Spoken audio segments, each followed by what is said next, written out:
কাকো খাতিৰ নকৰা জুবিন গাৰ্গক দম দিব পৰা এজনেই আছিল। আপুনি জানেনে সেইজন কোন? তেওঁ হৈছে প্ৰাক্তন মুখ্যমন্ত্ৰী প্ৰয়াত তৰুণ গগৈ।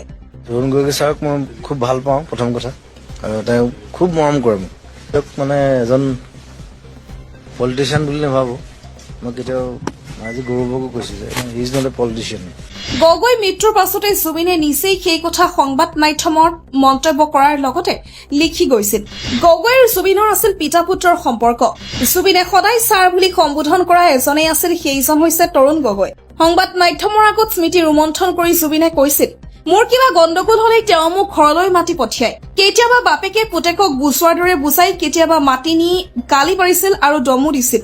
গগৈৰ দম ভাল পাইছিল জুবিনে প্ৰথম মানুহ আছিল যিয়ে দম দিলেও ভাল লাগে বুলি কৈছিল। কিন্তু কোনোদিনে তেওঁৰ লগত জুবিনে ৰাজনীতিৰ কথা পতা নাই আৰু ৰাজনৈতিকৰ দৃষ্টিৰে গগৈক চোৱাও নাই। শেষবাৰৰ বাবে যোৰহাট আৱৰ্ত ভৱনত গগৈৰ সৈতে জুবিনে নিশা 2 ঘণ্টা কথা পাতিছিল। সেইবাৰো গগৈয়ে জুবিনক ফোন কৰাই মতাই আনিছিল। দুয়োখনাই লগ পালেই পাতিছিল সংগীতৰ কথা, চিনেমাৰ কথা। শেষবাৰৰ বাবে লগ পাওঁতে গুৱাহাটীৰ সৌন্দৰ্যবৰ্ধনৰ বিষয়ে তেওঁলোকে কথা পাতিছিল।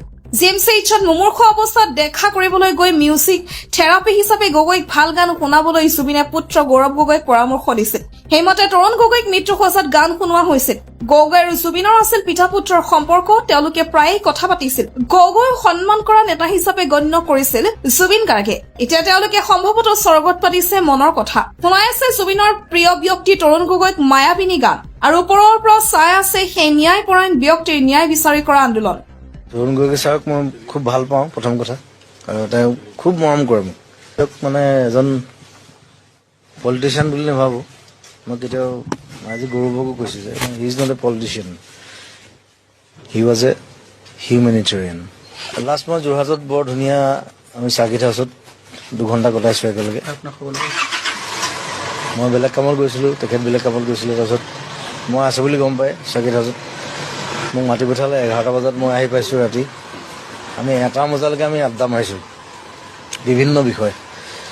আৰু এইটোৱে ভাল লাগে তৰুণ গগৈ ছাৰৰ লগত মানে যে মোৰ লগত আজিলৈকে কোনো পলিটিক্সৰ কথা পতা নাই।